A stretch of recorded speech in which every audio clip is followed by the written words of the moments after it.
Thank you pastor గారు. Pastor గారికి నా వందనాలు తెలియజేసుకుంటున్నాను ఈ అవకాశాన్ని ఇచ్చినందుకు. అలాగే వేదిక మీద ఉన్న పాస్టర్ గారికి, పెద్దయ్య గారికి కూడా వందనాలు. చిన్న ప్రార్థన చేసుకుందాం. ప్రభువా, మీకు వందనాలు నాయన. క్రిస్మస్ గ్రీటింగ్స్ చెప్పడానికి అవకాశాన్ని మీరు నాకు ఇచ్చినందుకు మీకు వందనాలు.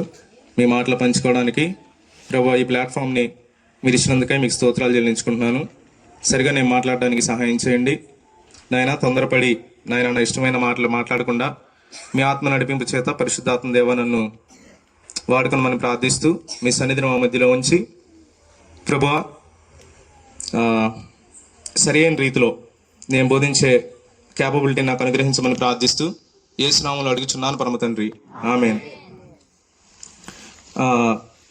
యేసుక్రీస్తు ఈ సెమీ క్రిస్మస్ మనం ఎందుకు చేస్తున్నామనంటే, ఎవ్రీ క్రిస్మస్ ముందు మనం సెమీ క్రిస్మస్ చేస్తాము. యేసుక్రీస్తు ఎప్పుడు పుట్టారు? డిసెంబర్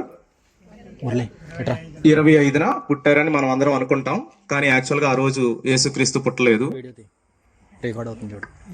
అది యేసుక్రీస్తు పుట్టినరోజు కాదు, డిసెంబర్ 25. అయితే క్రిస్మస్ మరి మనం ఎందుకు జరుపుకుంటాం అనేది మనం తెలుసుకుందాం. క్రిస్మస్ అంటే అర్థం ఏంటంటే, దాంట్లో 2 పదాలు ఉన్నాయి, క్రైస్ట్ ప్లస్ మాస్. క్రైస్ట్ అంటే క్రీస్తు, మాస్ అంటే ఆరాధన. ముందుగా క్రీస్తు గురించి మనం చూద్దాం. క్రైస్ట్ లేకపోతే క్రిస్టోస్ అంటే లాటిన్ పదం. అది క్రీస్తు అంటే తెలుగు పదం కాదు, అది గ్రీకు పదం. క్రీస్తు అంటే గ్రీకు పదం. దానికి సమానార్థాన్ని ఇచ్చే పదం తెలుగులో ఏంటి అని అంటే రాజు లేకపోతే ప్రభువు. యేసు క్రీస్తు అన్నప్పుడు మనం గ్రీకు భాష, అది క్రిస్టోస్. దానికి సమానార్థం ఏంటంటే రాజు అని. ఓకే, రాజు అని. అదే హెబ్రీ భాషలో మనం చూస్తే మెస్సియా అంటారు వాళ్ళు. హెబ్రీ భాషలో మెస్సియా అంటారు, గ్రీకు భాషలో క్రీస్తు అంటారు, తెలుగు భాషలో రాజు అంటారు. ఓకే, మెస్సియా అనే పదం కొంచెం అర్థవంతమైన పదమే. అది అర్థం లేని పదం కాదు, చాలా అర్థవంతమైన పదం. అది ఏంటి అని అంటే, అభిషేకించబడినవాడు, అనాయింటెడ్, అభిషేకించబడినవాడు అని అర్థం.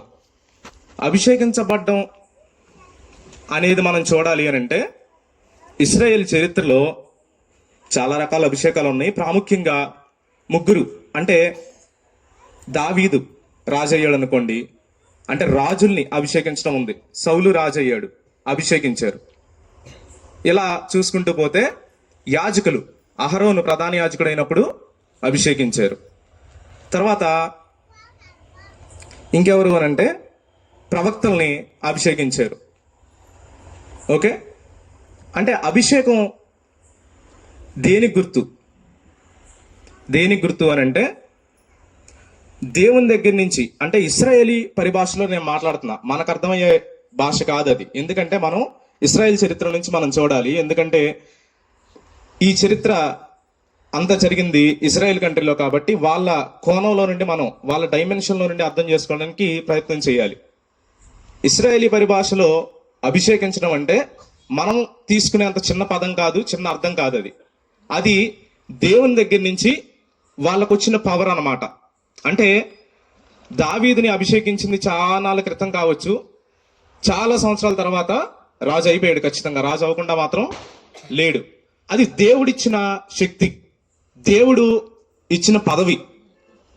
అభిషేకం అనే దానికి అది గుర్తు అన్నమాట. ఇప్పుడు మెస్సియా అంటే అర్థం ఏంటి? క్రీస్తు అంటే మెస్సియా అన్నాం హెబ్రీ భాషలో మెస్సియా అన్నప్పుడు అభిషేకించబడ్డవాడు అంటే ఆయనకు ఒక ఏముంది, ఏదో సంథింగ్, ఒక బాధ్యత ఉంది ఆయనకి. రాజుకైనా, యాజకుడికైనా, ప్రవక్తకైనా ఏముంటాయి? బాధ్యతలు ఉంటాయి. క్రీస్తుకు కూడా ఏదో బాధ్యత ఉంది, మెస్సీకి కూడా ఏదో బాధ్యత ఉంది అని మనం అర్థం చేసుకోవాలి. ఇందులో అభిషేకించబడిన ప్రతి వ్యక్తిలో ఆయన రాజు అయినా, ప్రవక్త అయినా, యాజకుడైనా దేవుని యొక్క అథారిటీ ఆయనకుంది. దేవుని ఆత్మ వాళ్ళ మీద ఉంది. దేవుని నిర్ణయం వాళ్ళ మీద ఉంది. అది మనకు అర్థం కావాలి. దీనికి రిఫరెన్స్లు ఉన్నాయి. 1 సమూయేలు 16వ అధ్యాయం, నిర్గమ 29. ఇవన్నీ మనం చూడడానికి టైం లేదు కాబట్టి నేను అవి చదవట్లేదు. తర్వాత మనం మొట్టమొదటిగా ఏం చూసామంటే క్రిస్టమస్లో క్రైస్ట్ గురించి చూసాం. క్రైస్ట్ అంటే మెస్సియా, క్రీస్తు, రాజు అంటే అభిషేకించబడ్డవాడు. అభిషేకించబడ్డవాడికి బాధ్యతలు ఉన్నాయి. ఆయన మీద దేవుని ఆత్మ ఉంది అనేది మనం చూసాం. దేవుని నిర్ణయం ఉంది, దేవుని అథారిటీ ఉంది ఆయన మీద. తర్వాత మాస్ అంటే మనందరికీ తెలుసు. మనందరికీ తెలిసిన నేను ఒకసారి చెప్పడానికి ప్రయత్నం చేస్తున్నాను అంతే. మాస్ అంటే ఆరాధన. మాస్ అంటే ఆరాధన. అయితే ఇప్పుడు క్రిస్మస్ అంటే ఏంటి అని అంటే మీరు చెప్పినట్టుగా క్రీస్తుని అనే కన్నా, క్రీస్తు అంటే గ్రీకు భాష కాబట్టి మన భాషలో మాట్లాడుకుందాం, రాజుని ఆరాధించటం, అభిషేకించబడిన రాజుని ఆరాధించటం. ఇంకా సింపుల్ గా చెప్పాలంటే రాజుని ఆరాధించటం. రాజుని ఆరాధించటం. ఎందుకు నేను ఆరాధించాలి? ఎందుకు నేను ఆరాధించాలి? ఇక్కడ నేను మాట చెప్తాను. ఇక్కడికి వచ్చిన వాళ్ళలో, ఈ మాటలు వినే వాళ్ళలో యేసుక్రీస్తు తెలియని వాళ్ళు ఉంటే కనుక మెయిన్గా మీకోసం చెప్తున్నాను. యేసుక్రీస్తు గురించి ఇంకా బాగా తెలుసుకోవాలనుకుంటే మీకోసం కూడా చెప్తున్నాను. మనకంత తెలివున్నా, బలం ఉన్నా, అందం ఉన్నా, డబ్బున్నా, బలగం ఉన్నా, ఆరోగ్యం ఉన్నా, ఎన్నున్నా సరే ఈ రాజు గురించి తెలుసుకోకపోతే మన జీవితం వ్యర్థం. ఎందుకు వ్యర్థం అనేది కూడా నేను చెప్తాను. ఈయన గురించి తెలుసుకోకపోతే నా జీవితం ఎందుకు వ్యర్థమైంది? ఏముంది ఈయనలో అంత ప్రాముఖ్యత? ఈ రాజు గురించి తెలుసుకోవాల్సిన ఆవశ్యకత ఏముంది అనేది మనం చూస్తే కొన్ని ఫ్యాక్ట్స్ మీ ముందు పెడతాను. కొన్ని ఫ్యాక్ట్స్. మనం చిన్నప్పటి నుంచి చరిత్ర చదువుకుంటాం. చరిత్ర చదువుకునేటప్పుడు ఇప్పుడు రకరకాలుగా వాడుతున్నప్పటికీ ఎక్కువ శాతం మనం చరిత్రని 2 భాగాలతో విడగొడతాం. ఆ చరిత్రను విడగొట్టాలంటే ఈ రాజు కావాల్సిందే. క్రీస్తు పూర్వం అనాల్సిందే, క్రీస్తు శకం అనాల్సిందే, బిఫోర్ క్రైస్ట్ అనాల్సిందే, ఆఫ్టర్ డెత్ ఆఫ్ క్రైస్ట్, లేకపోతే డోమినీ అంటారు.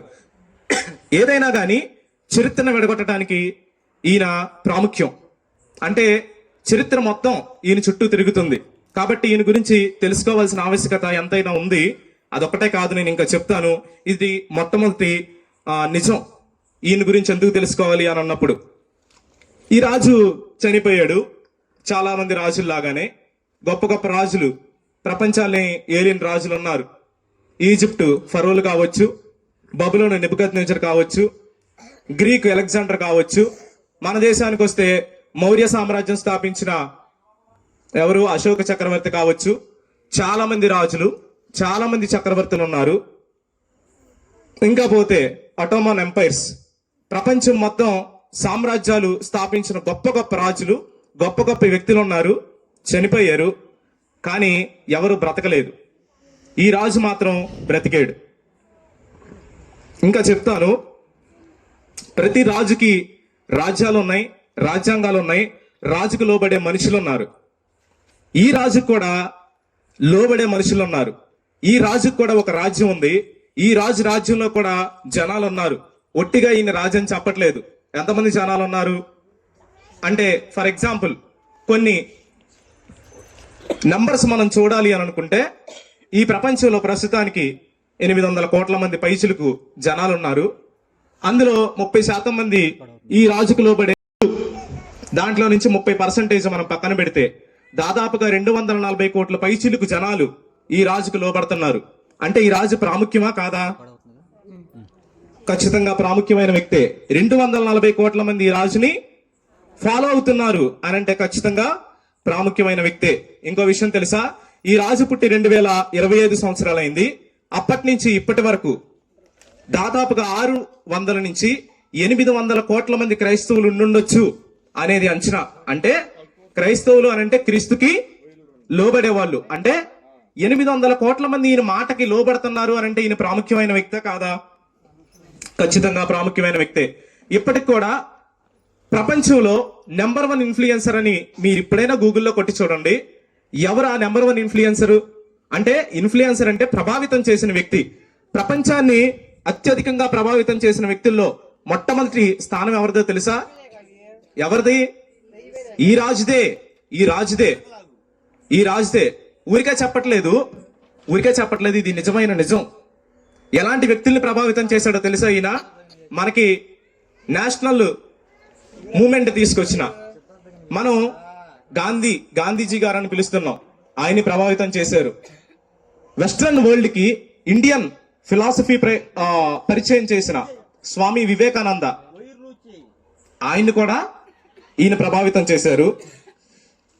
సర్వేపల్లి రాధాకృష్ణన్, మనకందరికి ఈయన బాగా తెలిసిన వ్యక్తి. అంటే నేను కొంతమంది వ్యక్తుల్ని ఈ ముగ్గురినే చెప్పాను. గాంధీజీ అంటారు, క్రీస్తు అంటే నాకు చాలా ఇష్టం, క్రైస్తవులు అంటే నాకు ఇష్టం లేదు, ఎందుకంటే మీరు క్రీస్తులాగా ఉండరు అని అన్నాడు. నన్ను మత్తయి సువార్తలో ఉన్న కొండ మీద ప్రసంగం మనందరికీ బాగా తెలుసు, ధన్యతలు ఉంటాయి అక్కడ. ఆ 5, 6, 7 అధ్యాయాలు నా జీవితాన్ని ప్రభావితం చేసింది, అహింస మార్గంలోనికి రావడానికి నాకు సహాయం చేసింది అని గాంధీజీ చెప్పారంటే ఖచ్చితంగా ఈ మనిషిలో ఏదో ఉన్నట్టే కదా. స్వామి వివేకానంద ఇలా అన్నారు, యేసు జీవితం ఒక త్యాగ చరిత్ర, the life of Jesus is a history of renunciation అని అన్నారు. అంటే ప్రముఖమైన వ్యక్తులు, మనం ప్రముఖంగా ఏ వ్యక్తులను అయితే చూస్తున్నామో ఆ వ్యక్తులు ప్రభావితం చేయబడ్డారు.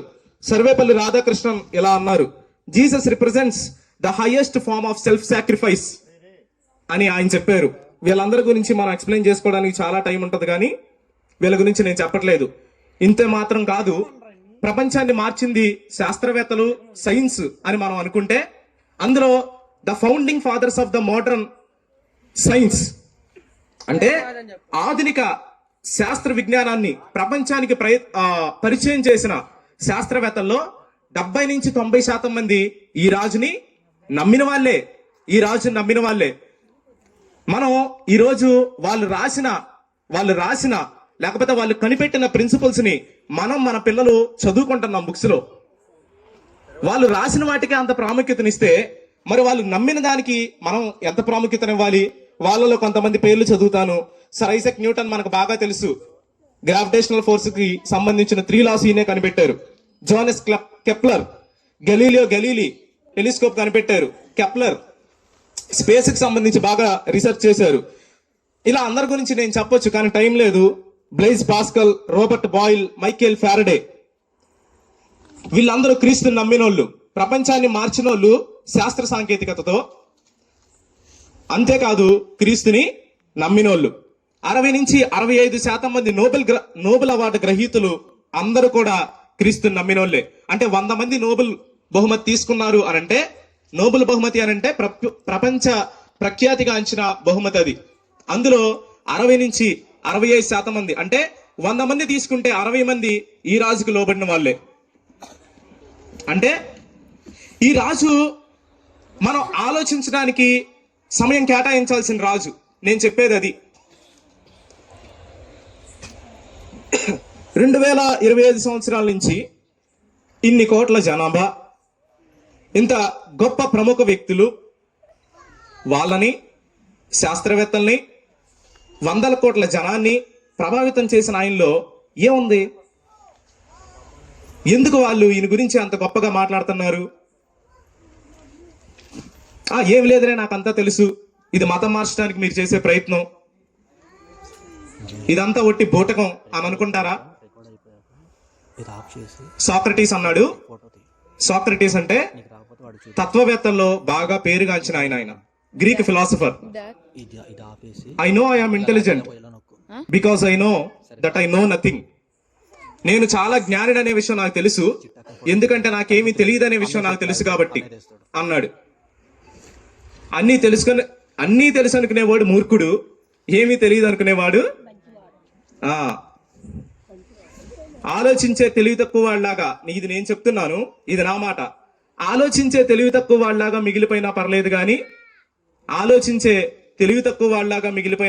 కానీ, అతి తెలివెక్కిన మూర్ఖుల్లాగా మాత్రం మిగిలిపోకూడదు. అలా మిగిలిపోతే మనకే నష్టం. ఇదంతా బూటకం నాటకం అని కొట్టి పారేసి పక్కకు నెట్టేయకుండా కాసేపు టైం తీసుకుందాం ఈ రాజు గురించి మనం ఆలోచించడానికి. ఇంతకీ రాజు ఏం చెప్పాడు, ఈ రాజుకి సంబంధించిన బోధలు ఎక్కడున్నాయి అని అంటే మన చేతిలో ఉన్న బైబిల్లో ఉన్నాయి. ఈ రాజు చెప్పిన బోధలు ఏం చెప్పాడు, ఇంతకీ ఈయన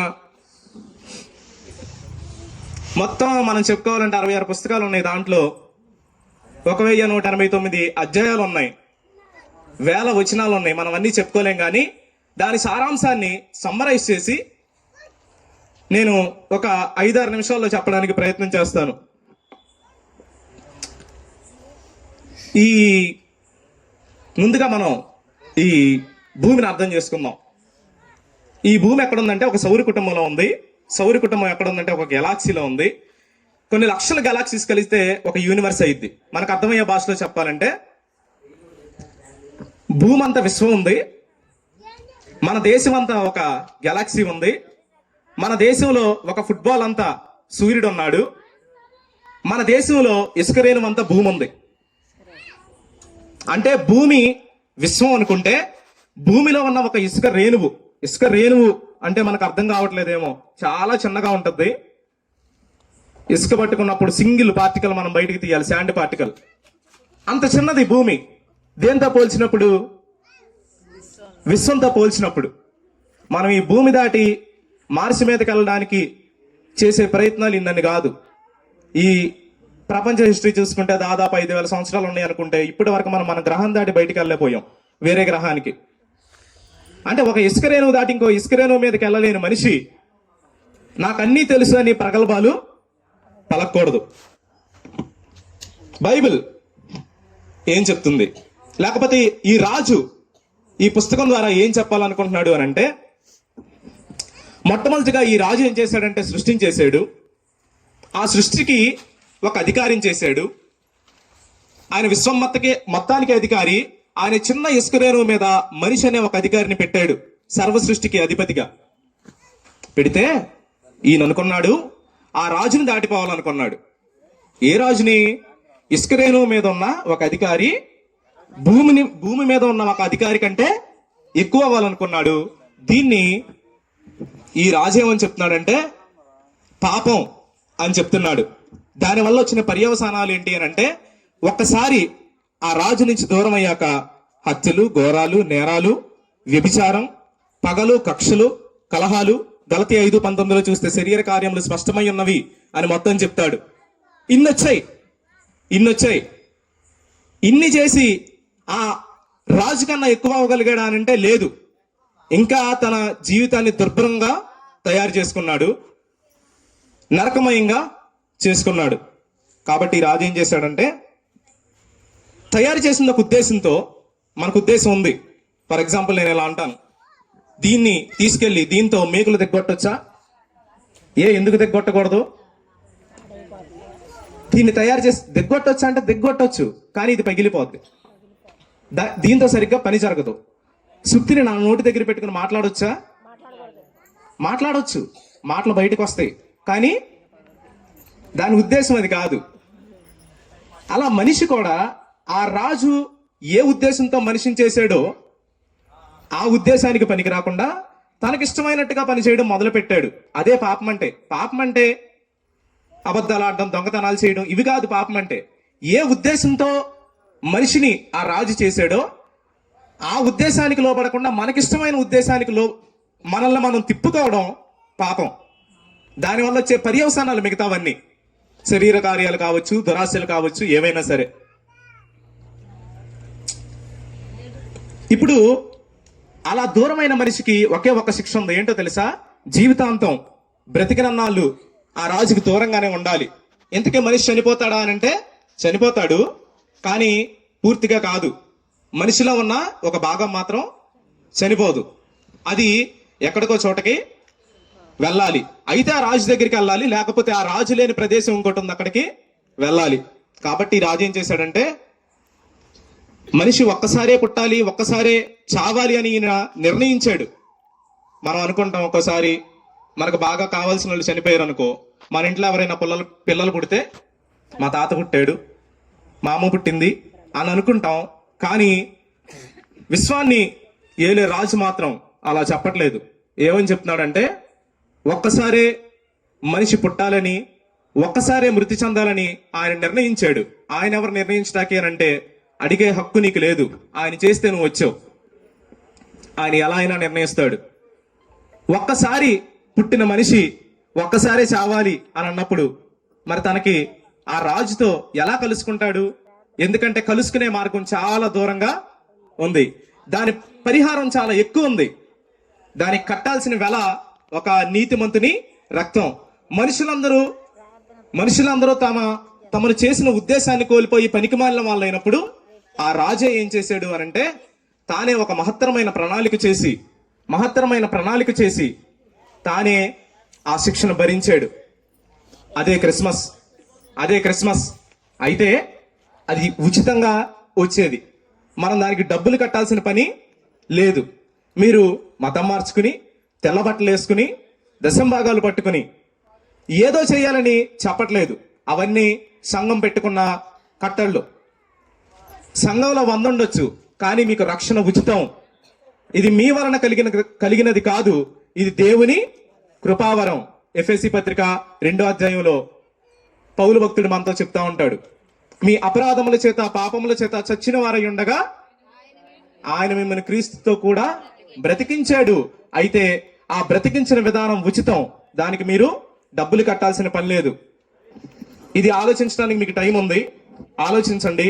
ఈ రాజు ఇచ్చే రక్షణ మీకు కావాలా వద్దా అనేది మీరే నిర్ణయించుకోండి. ఇక్కడితో నా మాటలు నేను పూర్తి చేస్తున్నాను. ప్రార్థన చేసుకుందాం.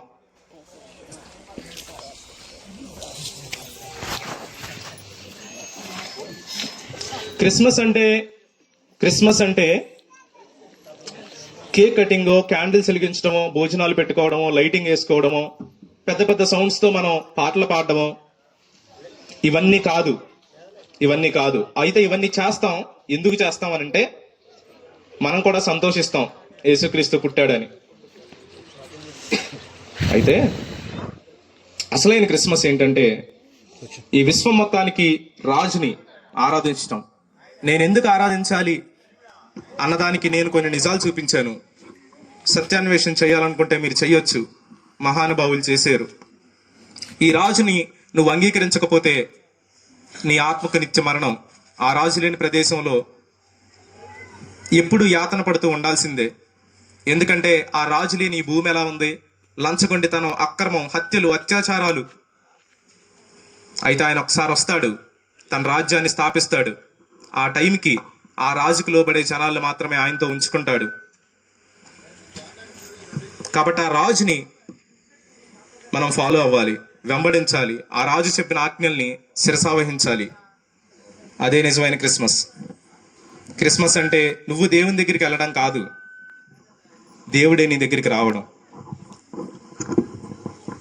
ఒకవేళ నీకు నిజంగా ఆ రాజుని అంగీకరించాలి అని అంటే, ఉచితంగా ఆయన ఇచ్చే రక్షణని స్వీకరించాలి అని అంటే, నాతో కలిసి మౌనంగా ప్రార్థన చేయి. ప్రభువా, మీకే వందనాలు. రాజువైన దేవా యేసుక్రీస్తు, విశ్వాన్ని పరిపాలించే మహానుభావుడా, నా ఉద్దేశాన్ని నేను కోల్పోయి భూమి మీద నా ఇష్టానుసారంగా బ్రతుకుతున్న నన్ను చూసి, నన్ను ప్రేమించి,